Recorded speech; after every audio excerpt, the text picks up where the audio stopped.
సాంబ శివ నీదు మహిమ ఎన్నటికీ తెలియదాయే సాంబ శివ నీదు మహిమ ఎన్నటికీ తెలియదాయే సాంబ శివ నీదు మహిమ ఎన్నటికీ తెలియదాయే సాంబ శివ నీదు మహిమ ఎన్నటికీ తెలియదాయే హర హర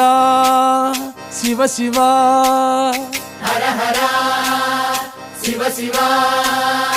గంగా జలము తెచ్చి నీకు అభిషేకము చేతునంటే గంగా జలము తెచ్చి నీకు అభిషేకము మరి చేతునంటే గంగ జలమున చేప కప్పల ఎంగిలంటున్నావు శంభో హర హర